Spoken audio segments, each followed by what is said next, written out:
میرے بھائیوں صرف ایک آیت آپ کی اور میری اصلاح کر سکتی ہے پوری زندگی کے لیے۔ فرعون انا ربکم الاعلی کا نعرے لگانے والا، اس کے لیے اگر قول لین ہے، قول نرم ہے، قول معروف ہے، تو جو بندہ سجدے میں سبحان ربی اللہ سبحان ربی اللہ، جتنا مرضی گیا گزرا مسلمان ہو، سجدوں میں کیا کہتا ہے؟ سبحان ربی اللہ، اس کے ساتھ تیرا اور میرا قول کیسا ہونا چاہیے؟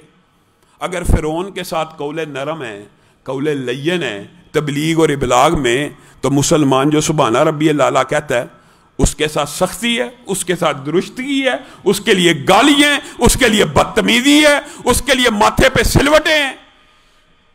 اسی لیے رسول اللہ صلی اللہ علیہ وسلم کو کہہ دیا اگر آپ کے اندر ان میں سے کوئی عادت بھی ہوتی تو آپ کے ارد گرد یہ ہجوم بے کرانہ ہوتا۔ نبی کریم صلی اللہ علیہ وسلم کے پاس ایک نوجوان آ گیا،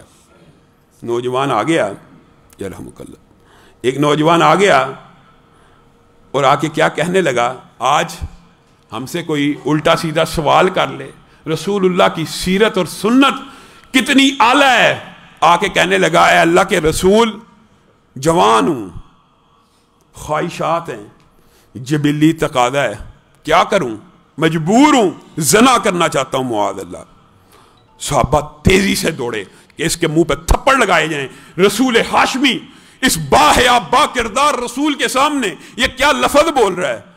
نبی کریم نے کہا پیچھے ہٹ جاؤ، اس نوجوان کو میرے قریب کیا جائے۔ نوجوان رسول اللہ صلی اللہ علیہ وسلم کے بالکل قریب آ کے بیٹھ گیا۔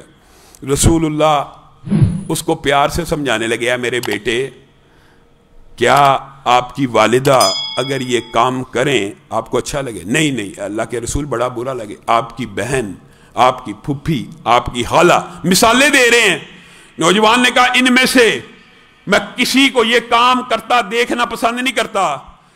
اے میرے بیٹے، جس کے ساتھ آپ یہ برائی کریں گے وہ بھی کسی کی بیٹی ہوگی، وہ بھی کسی کی بہن ہوگی، وہ بھی کسی کی بھتیجی ہوگی، وہ بھی کسی کی خالہ، کوئی نہ کوئی رشتہ ان میں سے ایسا تو ہوگا جس کو آپ ناپسند کرتے ہیں، لیکن آپ خود ہی انہی میں سے ایک رشتہ چن کے اس سے برائی کرنا چاہتے ہیں۔ اس نوجوان کی آنکھیں جھک گئیں۔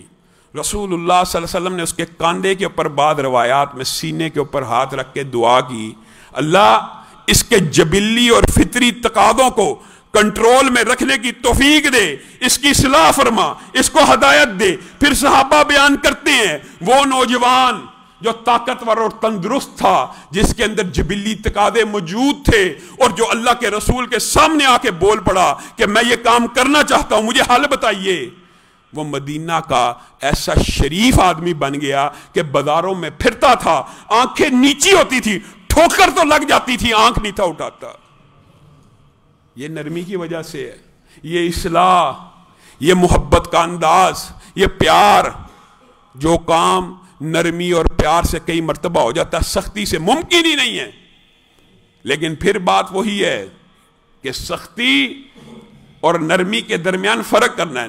بعض لوگ یہی سمجھ لیتے ہیں کہ نرمی معاذ اللہ عقیدوں پہ، نظریات پہ، ان چیزوں کے یو ٹرن کا نام ہے۔ یو ٹرن کا نام نرمی نہیں ہے، نظریات اور عقائد میں سمجھوتوں کا نام نرمی نہیں ہے۔ نرمی صرف رویے میں ہوتی ہے، میل جول میں ہوتی ہے، اظہار تزیت میں، عیادت میں، جانے آنے میں۔ رسول اللہ صلی اللہ علیہ وسلم کی نرمی کا سینکڑوں واقعات ہیں۔ اگر صرف یہی موضوع بندہ کنٹینیو کرے تو شاید سیرت کے اسی باب کو ختم نہیں کر سکتا۔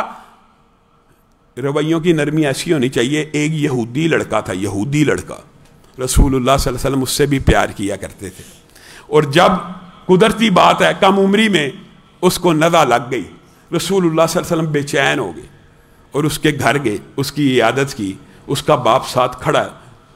بچے نے رسول اللہ کا چہرہ دیکھا، اس کا چہرہ خوشی سے دمکنے لگا، اور باپ سرانے کھڑا ہے۔ رسول اللہ نے کہا بیٹے، میں چاہتا ہوں کہ تو اس بات کا اقرار کر لے کہ اللہ کے علاوہ کسی کی عبادت نہیں ہو سکتی، نظر، نیاز، سجدہ، رکوع، ذکر، کوئی بھی عبادت کا فعل اللہ کے علاوہ نہیں ہوگا۔ کہہ دے لا الہ الا اللہ، اور ساتھ یہ بھی کہہ دے میں جو تیرے سامنے کھڑا ہوں میں اللہ کا ایک بندہ بھی ہوں، لیکن اللہ کا بھیجا ہوا رسول بھی ہوں۔ اب بچہ تو رسول اللہ کی آمد سے ویسے ہی خوش ہو گیا تھا، اپنے باپ کی طرف دیکھنے لگا. اس باپ کو بھی حالانکہ یہودی تھا, اس نے بچے کی خوشی کو مد نظر رکھتے ہوئے اور رسول اللہ صلی اللہ علیہ وسلم کا اس سے پیار دیکھتے ہوئے کہا مان لے جو رسول اللہ کہتے ہیں. بعد میں اس کے ذہن میں ہوگا کہ رہنا تو میرے پاس ہی ہے, بچہ تو میرا ہی ہے, جیسی تربیت کروں گا, لیکن اللہ کو کچھ اور منظور تھا. ادھر بچے نے کلمہ پڑھا کہ لا الہ الا اللہ, آج کے بعد عبادت کا کوئی فعل ایسا نہیں ہوگا جو اللہ کے علاوہ کسی سے کیا جائے گا, اور ساتھ کلمہ پڑھا کہ میں گواہی دیتا ہوں آپ اللہ کے رسول ہیں. ابھی یہ گواہی دی, ابھی روح جسم سے نکل گئی. نبی کریم صلی اللہ علیہ وسلم مسکراتے ہوئے باہر آئے کہ اللہ تعالیٰ نے اس بچے کو سیدھا جنت میں داخل کر دیا.